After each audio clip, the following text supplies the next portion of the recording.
uma vez multiplicando suas chances de aprovação, que saudade. Eu hoje novamente com o mestre Gabriel Mendes. Estamos de volta, pessoal, com vocês nos nossos lives das segundas-feiras, pra galera que está no Facebook e pra você que está no YouTube nas nossas quarta-feiras, né, no nosso programa prestigioso, né? Hoje eu estou aqui com a minha ripa sagrada novamente. Vem né, que pessoal? tem, né? Vem que tem, vem quicando no colo do Projeto X. Não rimou, mas enfim, pode vir no nosso colo, que nós, no nosso colo, nós ampararemos você até a universidade, até o concurso público, até onde você quiser chegar. Multiplicando suas chances de aprovação, de informação, de atualização, naquele que já é conhecido, né, mestre? Aquele programa que você tem que extrair, prospectar do centro da Terra, que é o nosso X da Atualidade! Muito divertido, muito informativo, como sempre. Gente, muito feliz de estar de volta com vocês. Estivemos aí ausentes na última semana, né? Por questões aí, até já divulguei um vídeo sobre isso. E estamos de volta, né? Hoje aqui para um maravilhoso encontro, onde vamos falar sobre o quê, mestre Gabriel? Finalmente voltamos a falar sobre a América Latina! Que isso? Porto Rico, baconzitos, vendorito, é que tu mora no molho gostosito. Moleque, Despacito é a música que a gente chegou aqui à conclusão que você pode colocar qualquer letra no meio dela. Que ela funciona. Até o Justin Bieber, né? Não sabe a letra, né? Muito Isso é bem. muito importante, né, gente? Mas a América Latina, que é um assunto, obviamente, muito quente, vamos aqui analisar, né, obviamente, com vocês, um contexto geopolítico, claro, mas tendo como centro aquele que foi pivô de muitas discussões nas últimas semanas, que foi a Venezuela, né, gente? Venezuela vem passando por uma crise muito forte. Aliás, essa crise é bem antiga, né? Se você pegar o X da Atualidade, for lá na seção do canal e olhar lá a primeira aula, né? Acho que a segunda aula, alguma coisa assim, foi sobre a crise da Venezuela em 2014, Gabriel. Exatamente. E estamos em 2017 e voltamos nesse assunto, né? Ah, o projeto está sem assuntos, está sem temáticas? Não, é porque, na verdade, As histórias se repetem. se repetem, né? E continuam sendo muito atuais, né? Só antes da gente começar, pessoal, eu queria mandar um beijão muito especial pra galera de Minas Gerais, que nesse final de semana nos recebeu com todo carinho, com todo amor. Montes Claros, né? Cidade maravilhosa. Segunda vez que o Projeto X está lá. Dessa vez fomos eu e o professor Gabriel Feitosa, fizemos lá uma palestra sobre a modernidade líquida, foi muito legal. Falar sobre a contemporaneidade, falar sobre, né, todos os processos atuais e históricos que levaram à atualidade. Foi muito interessante, muito maravilhoso. E muito obrigado a Montes Claros. E um beijo a toda a Legião X do Brasil inteiro, que vocês são maravilhosos. Vou começar, porque senão daqui a pouco começa. A aula inicia em 4 minutos e 62. Então, vamos começar logo a aula para não ter nenhum tipo de demora. E tem muita coisa pra falar, né, Gabriel Mendes? Exatamente. Né? E tem história aqui, né? Muito bem. Muita história. E o que o X da Atualidade tem feito nas últimas semanas, fazer essa mescla maravilhosa entre a história e a geografia, a interdisciplinaridade, né? Coisa maravilhosa, para que você conheça todos os meandros Claro. desse processo, que não é um processo que começa agora, né, mestre? Sem dúvida, sem Pra dúvida. gente entender esse processo venezuelano, a gente pode voltar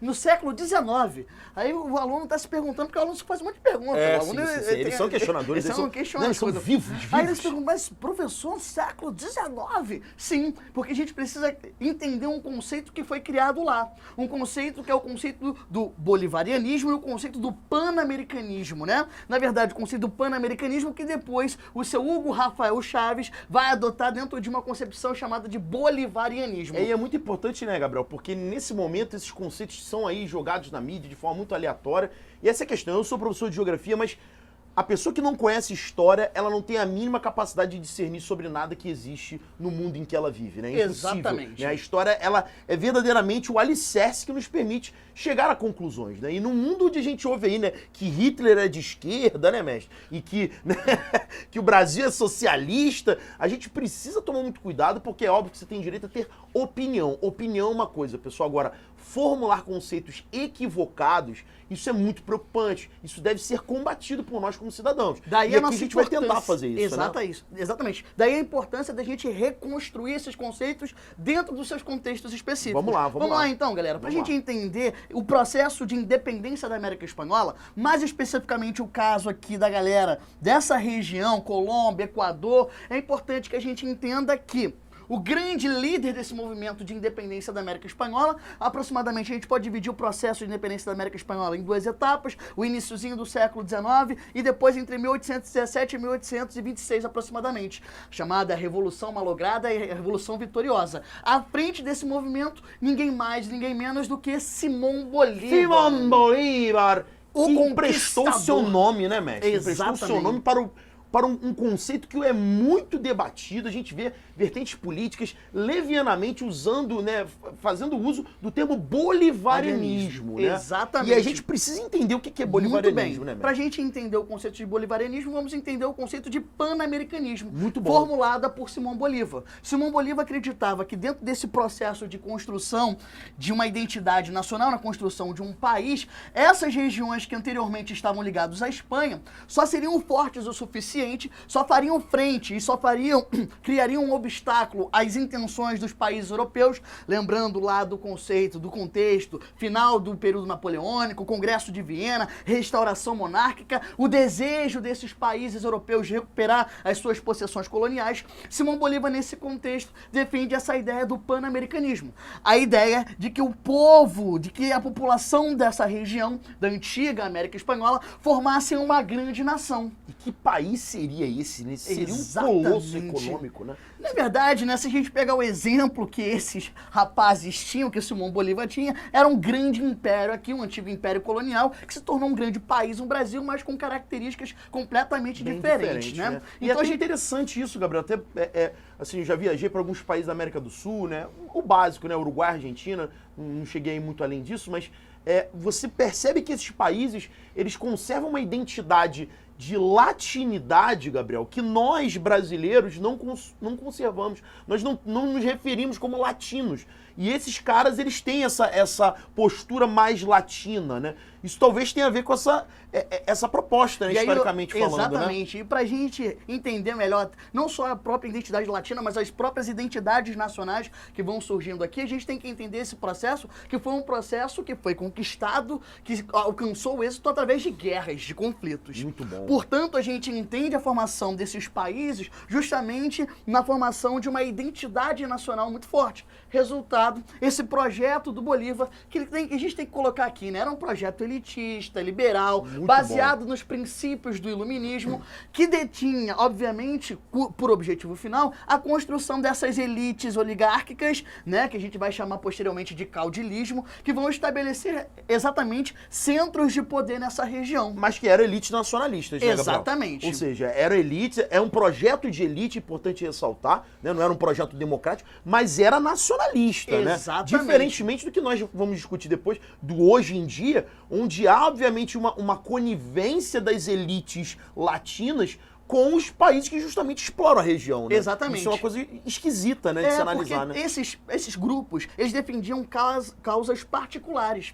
Por isso que a gente não consegue ver o êxito, ou logrando o êxito, essa tentativa do Bolívar de construir essa concepção de uma grande nação na América Latina. Aí você está se perguntando, gênio, o seguinte: pô, professor, e o que isso tem a ver com o bolivarianismo que o Chávez vai pregar mais de um século depois?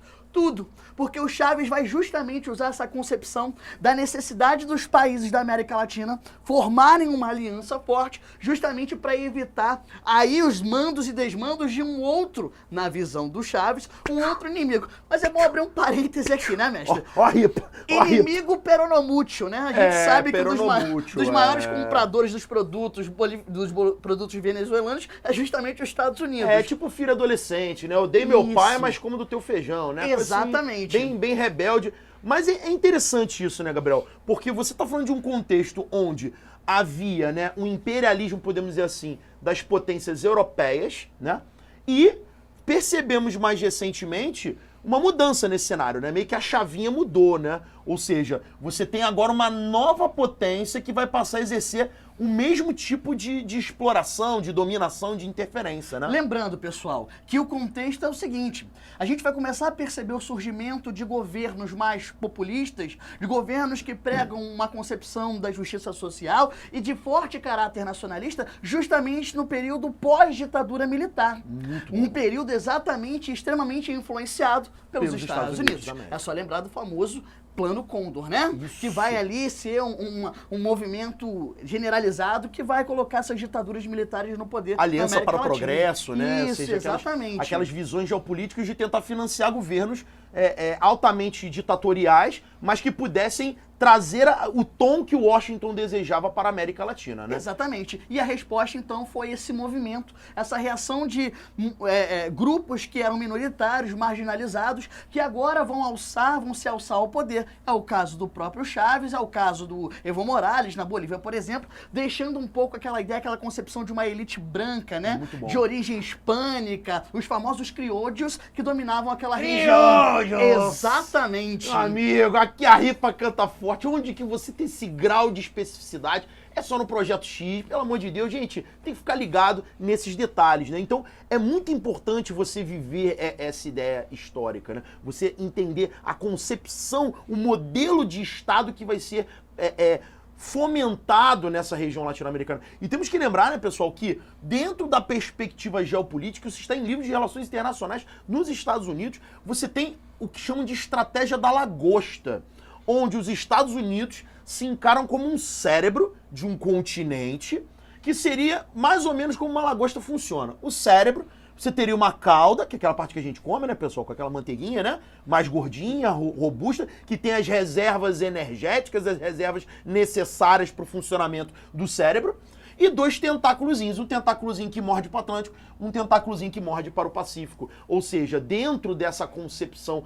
geográfica, espacial, territorial, os Estados Unidos eles criam uma estratégia de avanços para áreas externas quando necessário, né, ataques, porém tendo sempre a sua cauda, o seu corpo, a sua estrutura energizada, sustentada pela América Latina. Então isso é muito bizarro de se conceber. É um país que se alicerça, que se baseia numa estrutura de exploração de uma região, que nunca conseguiu de fato a sua independência, né, Gabriel? Exatamente. O Hugo Rafael Chaves, o nosso, né, o ponto de partida da nossa aula, aqui ele tenta, inicialmente na década de 90, no ano de 1992, ele que é advindo das Forças Armadas, do Exército, coronel paraquedista, em 1992 PQD, né? Exatamente. Tenta instaurar um golpe militar na Venezuela, não consegue, não obtém sucesso, não consegue a mobilização popular suficiente, nem das camadas militares, havia certas disputas nesse processo, e ele acaba sendo preso. E aí ele percebe, exatamente. Ou seja, ele tenta chegar ao poder antes de fato chegar ao poder. Exatamente. Né? Muito bom. E aí ele acaba sendo anistiado alguns anos depois, e no ano de 1998, pela via democrática, é bom pontuar isso, importante, ele é eleito presidente da Venezuela. E aí a Venezuela vai entrar num novo período justamente com essa postura do Hugo Chávez, que a gente pela imagem percebe que tem as características muito mais parecidas com o restante da população venezuelana, porque se a gente pega a elite política dos países da América do Sul, parece que são europeus que vieram pra cá e assumiram posições políticas. Sua família de ascendência europeia, Maurício Macri, branco, caucasiano, Michel Temer no Brasil, branco, caucasiano, sua antecessora Dilma Vana Rousseff, descendente de europeus. Ou seja, né, se você pegar figuras como Lula, figuras como Chávez, figuras como Evo Morales, o próprio Rafael Correa, são lideranças novas, né? A gente tem que lembrar, né, Gabriel, que etnicamente falando, os povos escravizados na América Hispânica vão ser os indígenas. Exatamente. Então, pobre hispânico é o indígena. Você vê o perfil do Chávez, o perfil do próprio Evo Morales, eles são índios.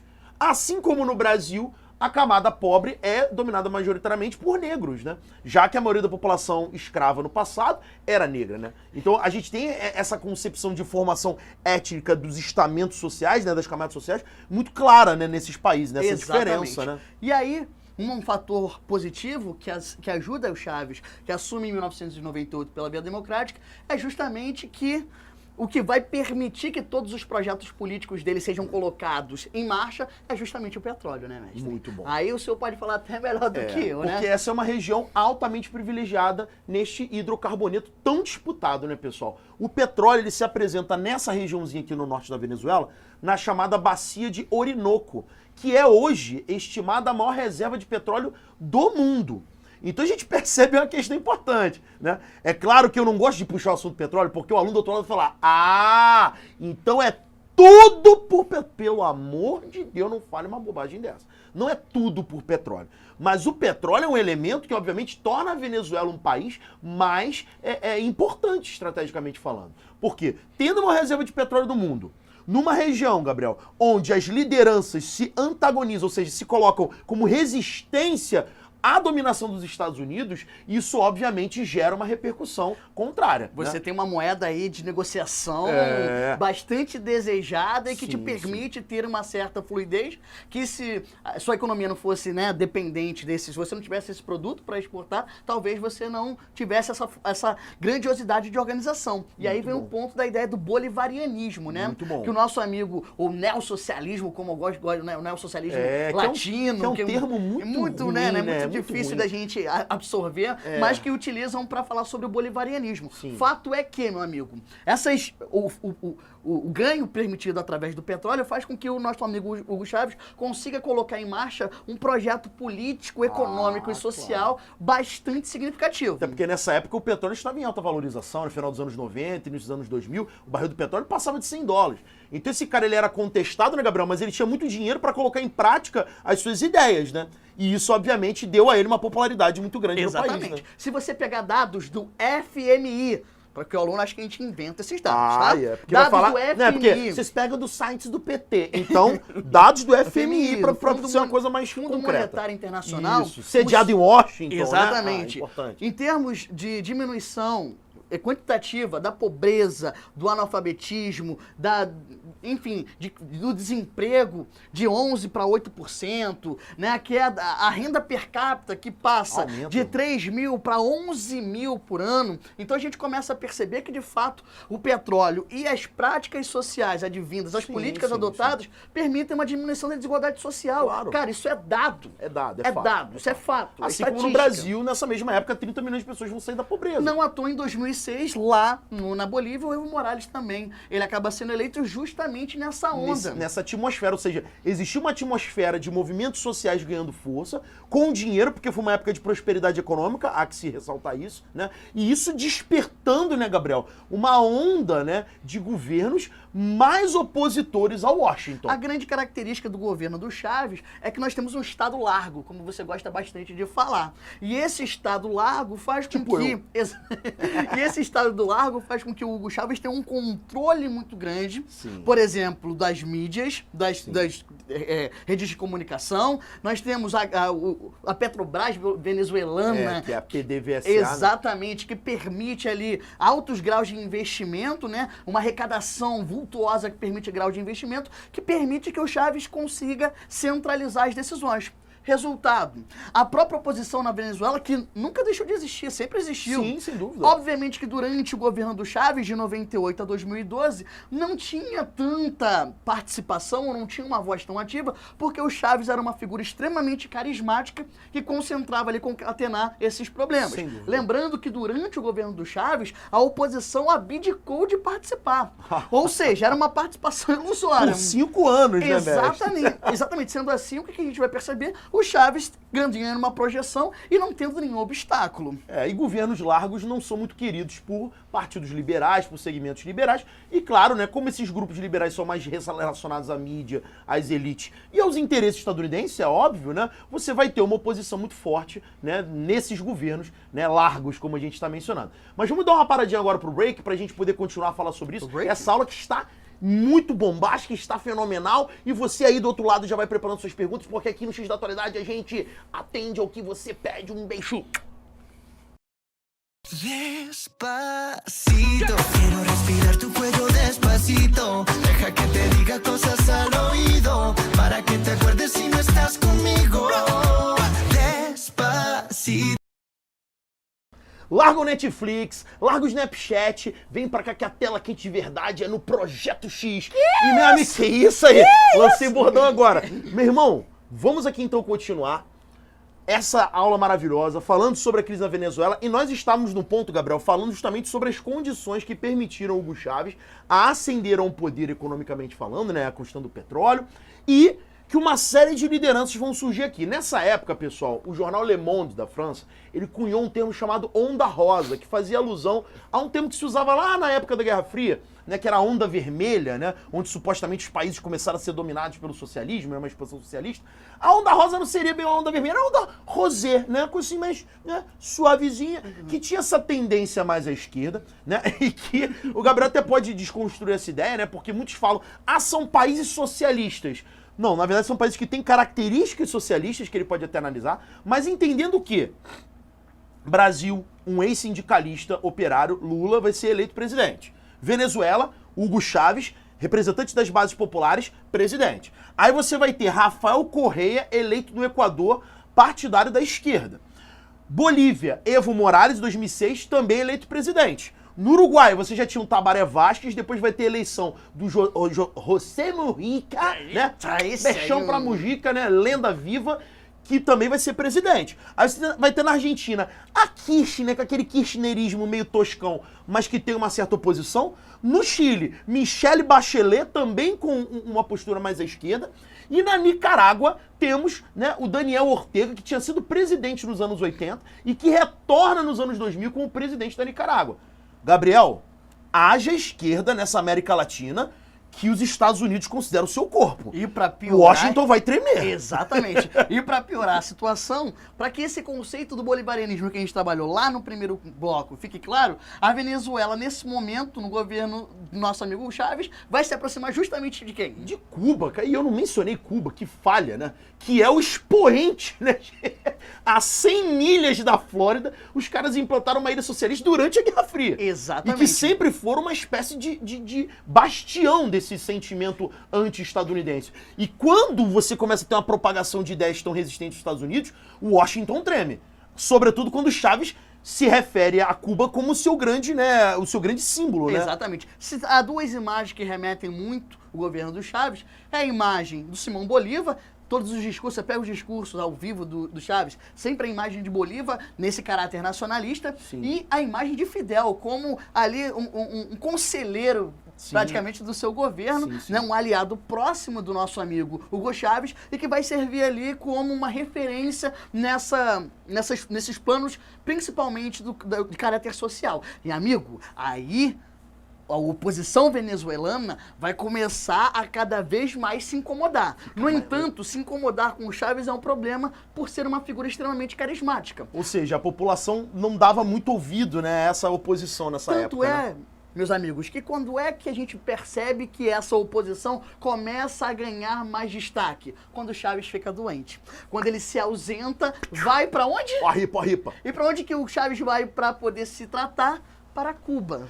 Resultado, isso abre um precedente para que a oposição lá na Venezuela se organize. E faltou falar um aspecto muito importante, né, galera? A gente tem a posição do Chávez com muito destaque, mas é importante que a gente saiba que o Chávez utilizou inúmeras manobras políticas para se reeleger inúmeras vezes. Sem e dúvida. ele era extremamente populista, exatamente, não podemos negar isso. um cara extremamente estratégico, mas que sabia que o golpe era uma forma dele talvez ser questionado. Sim. Então o que acontece? Ele tentava legitimar sempre, fazer muitos referendos. Dentro de uma onda de crescimento econômico, ou depois de uma medida extremamente populista, ele lançava um referendo.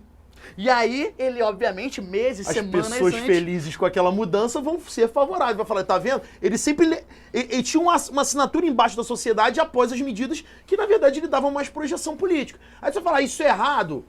Errado no sentido de que o objetivo era uma popularidade. Mas, ao mesmo tempo, as mudanças que ele fez na Venezuela foram extremamente benéficas para muita gente. Melhorias na educação, na distribuição de renda, na geração de emprego. O venezuelano é um povo altamente politizado, gente. As pessoas...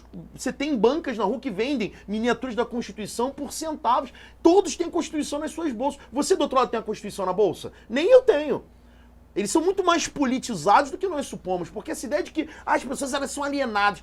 Elas podem ser alienadas de uma série de formas diferentes, mas há uma relativa legitimidade nessa popularidade do Chávez, assim como do próprio Lula no Brasil. É importante que a gente saliente aqui que durante o governo do Chaves, houve inclusive tentativas de tirá-lo do poder. Sim. Existe um documentário que eu inclusive indico para vocês assistirem, que é A Revolução Não Será Televisionada, que trata justamente... Muito bom, esse documentário é sensacional. Cara, anotem isso, A Revolução Não Será Televisionada. Procurem, vale muito a pena para você entender esse processo. Mostra como é que a mídia, as grandes mídias podem manipular determinados acontecimentos para para poder, né, beneficiar um lado ou outro, né? No caso, a derrubada do Chávez, que é momentânea, dura algumas horas ali, depois ele retorna ao poder. Sim. No entanto, isso mostra que não houve apenas estabilidade. Não, por de mais forma que alguma. o Chávez fizesse sempre questão de ressaltar que o governo dele era legítimo, que ele era eleito pela população, Existia muita que era um contestação governo... interna. E muita coisa era deturpada pela mídia liberal e por ele também, né? Ou seja, as verdades eram muito manipuladas por ambos os lados, né? Resultado, em 2011, 2012, né? 2011, quando a situação de saúde dele começa a ficar bastante precária, ele se ausenta, né? Durante muito tempo, se afasta, né? E isso acaba abrindo o precedente para que a oposição ganhasse força. Ele morre em 2012 e aí nós temos um problema que vai afligir essas grandes figuras populares. Essas grandes figuras políticas, quando morrem, quando saem do poder, dificilmente colocam alguém no lugar que tenha... Que consiga substituir. Exatamente, né? justamente. E é engraçado que ele morre em 2012, o Lula termina o seu mandato no Brasil em 2010, a Michelle Bachelet também sai do poder em 2012, ou seja, você tem uma série de mudanças de líderes que estavam bem sedimentados, né? Como representações dessa resistência aos Estados Unidos e que agora vão ser substituídos por, não gosto de dizer lideranças fracas porque é o menosprezo, mas que não tinham, como você falou, o mesmo apelo, e a gente né? percebe uma alternância de poder num contexto pós-crise do capitalismo. Ah, meu irmão, 2008, que, obviamente, 2009... Exatamente, que vai influenciar com certeza também nessas mudanças políticas. O Chávez morre e vai assumir em seu lugar, por mais incrível que pareça, um civil. Não vai vir um cara da carreira militar próxima do Chávez, até que havia essa concepção que pudesse ele ser substituído por um militar e tudo mais, mas não. Vai assumir o Nicolás Maduro, que é um civil. Só que é um civil que não tem carisma, projeção política, habilidade. que se agarrou na imagem do Chávez. Eu lembro de uma reportagem que uma vez eu li, assim que o Maduro assumiu no El País, no qual o Maduro dizia que via a imagem do Chávez na vidraça do Palácio, né, Miraflores, lá na Venezuela, em Caracas, e que isso era um sinal de que o Chávez estava abençoando. Ou seja, tentando chamar o Chávez para si. Exatamente, para legitimar o seu poder. Assim como a Dilma vence as eleições de 2010 usando o Lula como garoto propaganda. Exatamente. Ou seja, sabendo que não são lideranças tão fortalecidas, fazem referência aos seus antecessores altamente carismáticos, porém não conseguem se manter, né, na habilidade ali de lidar com... Porque, gente, governança é você liderar com todos os interesses. É do latifundiário do industrial até o operário, o lixeiro, né, e as pessoas miseráveis, né? Então, você tem que lidar com tantos humores, com tantas visões, com tantas propostas diferentes, é muito difícil. E não é todo líder que consegue conciliar isso, E fazendo uma analogia com a história do Brasil, o que vai acontecer é que a oposição vai cada vez mais dominar o poder legislativo na Venezuela e a questão econômica também vai ser um problema para o Nicolás Maduro. Porque em 2014 nós temos o quê?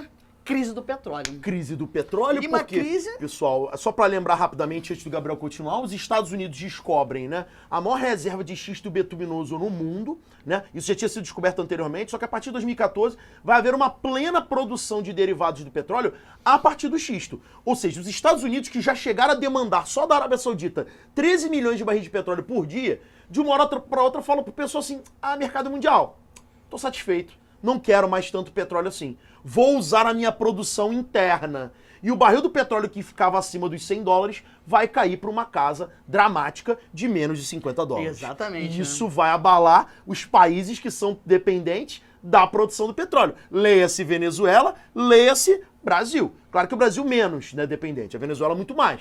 Mas é claro, né, Gabriel, que somado ao fato de saída de lideranças carismáticas tradicionais, substituição por líderes não tão carismáticos assim, e uma crise econômica grave, né, o cenário político não poderia ser diferente. Lembrando que o Chávez, inclusive, tem uma participação importante nisso, porque a dependência do petróleo durante o governo dele representa ainda uma fatia ainda maior da economia, ele se joga chegando a mais de 90% do PIB, do PIB venezuelano. Sim. Ou seja, uma total dependência. Sim. Quando há a crise do petróleo em 2014... Até porque você tem uma reserva de petróleo do mundo, você se debruça no petróleo. Claro, fala, exatamente. O que você vai pensar? Cara, o petróleo a cada ano vai ficando mais escasso. Então ele vai ficar cada vez mais caro. Então eu vou me debruçar nisso daqui que eu vou me dar bem. E é uma Ninguém saída contava com essa mudança Exatamente. de jogo dos Estados Unidos. Não houve uma diversificação da economia, Sim. né? Uma tentativa de dividir um pouco, Que é lamentável, é essa, lamentável. Né? Até o Oriente Médio já despertou para isso, né, pessoal? Você vê os Emirados Árabes investindo em turismo, investindo em construção civil, porque sabem que o petróleo não é eterno. E a Venezuela, obviamente, se empolgou com os altos valores e com o vapor, né, daquela economia.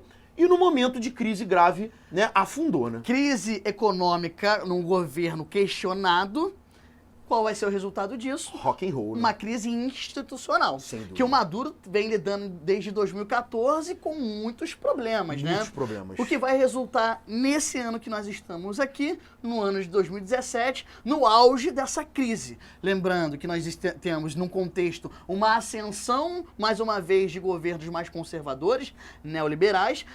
Na própria Bolívia, o Evo Morales, que também lançou referendo para sua reeleição em 2019, não vence. Já é contestado. Não tem a sua maioria como teve anteriormente. E a própria concepção desse momento é uma concepção de questionamento desses avanços sociais. E aí a oposição começa a se colocar cada vez mais num embate contra. Lembrando que o próprio Maduro, quando vence o Capriles, né, ele vence num percentual muito apertado, pequeno, muito 2%. apertado, muito apertado. Então, te lembra Dilma e Aécio no Brasil. Exatamente. Então você vê que os fatores eles são muito, muito próximos, pessoal. Você precisa fazer essas correlações e entender, sobretudo, que o que acontece no teu país não acontece só no teu país, não são casos particulares. Isso aqui não é Fla-Flu, gente. Isso aqui não é Cruzeiro e Atlético. Isso aqui é um processo muito mais amplo de uma série de fatores que estão correlacionados. Por quê? Quando você tem dinheiro, você sustenta os seus ideais. Quando você está sem dinheiro, o que a oposição vai dizer? Que gastos sociais são excesso de gastos públicos. Precisamos cortar gastos públicos, ferindo aquele que é mais pobre, tornando esse mais pobre revoltado e, obviamente, questionador dos governos presentes. Aí, associado a isso, óbvio que a oposição, tendo um controle, por exemplo, de aspectos importantes da economia, gera, dentro desse contexto já problemático, um agravamento da crise. Claro Por que sim. exemplo, a questão do desabastecimento, que é uma Sem coisa dúvida. que a gente sempre discute. Que já é antigo, né, Gabriel? Desde a época do Exatamente. Chaves tinha desabastecimento, porque a Venezuela, como você falou, por não ter uma economia diversificada, importa grande parte daquilo que necessita. Ou seja, não fez a sua substituição de importações da maneira adequada, como o México fez, a Argentina fez e o Brasil fez. Então, nessa necessidade de importação, você precisa de dinheiro. Na época do Chaves tinha grana. Faltavam as coisas, mas o Chaves ia lá, vamos comprar, vamos abastecer. Quando faltou o dinheiro no Nicolás Maduro, no governo do Nicolás, o que aconteceu, mestre? Desabastecimento. Papel higiênico, sabonete, produtos de higiene básicos, remédios. E aí você fala, a Venezuela é uma grande merda, ela não tem nem produtos básicos. É verdade. Só que na época de prosperidade econômica, existia uma complementação desses produtos, que no momento atual não está sendo possível. Isso faz com que o caldeirão, né, político se torne ainda mais Na época do Chaves, por exemplo, nós tínhamos os aquecido, mercados populares, no qual o governo vendia a preços mais baixos os produtos Sim. de primeira necessidade. Coisa que Como era o combustível no Brasil, subsidiado pelo governo. Exatamente. A gasolina aumentou porque era subsidiado, ou seja, você não gostava do governo, mas se nutria dos subsídios que existiam. Quando eles acabam, você começa a ter problemas. Esse negócio, eu quero um país sem Estado, eu quero um país que não tenha governo, o governo só atrapalha. Não é bem assim, a gente precisa ponderar, gente. O caminho do meio é que é o ideal. É óbvio que a gente não está dizendo que a Venezuela era um mar de calmaria. Sempre foi problemática, né? E o próprio Chaves contribuiu para isso. Porém, quando você tem essa ideia de ausência do Estado, isso é muito preocupante, né, Gabriel? Exatamente. E a gente, né, conclui essa ideia dentro da Venezuela. Porque a Venezuela ela vai fechar o seu parlamento, né, mestre? Exatamente. No dia 30 de março, o Maduro fecha o parlamento e atribui os trabalhos, tira a atribuição do parlamento e joga para a Suprema Justiça, o Tribunal de... O Supremo Tribunal Federal, a Justiça, Suprema Corte, exatamente. Né? Seria similar ao nosso STF brasileiro, Isso, né? exatamente. Ou seja, o núcleo de oposição ao Maduro vai ser fechado. E aí, amigo, a oposição vai se utilizar... Porque parece que os ministros do STF, a maioria foram indicados pelo Maduro e pelos Chaves. Ou seja, trazendo o STF deles, né, pra compor o parlamento, ele teria maioria absoluta e não teria mais oposição. E Exatamente. Lembrando que o grande cenário. plano do nosso amigo Maduro era justamente uma constituinte, né? Sim. Rever algumas coisas da Constituição venezuelana para, obviamente, trazendo para si. Nós temos a partir daí, então, desde o dia 30 de março, uma série de manifestações, inclusive no último sábado nós tivemos em Caracas uma grande manifestação da oposição com cerca de 200 mil pessoas que cada vez mais questionam com razão, né? Porque Exatamente. fechar parlamento é uma medida ditatorial. Lembrando que já foram 49 mortos desde o início das manifestações.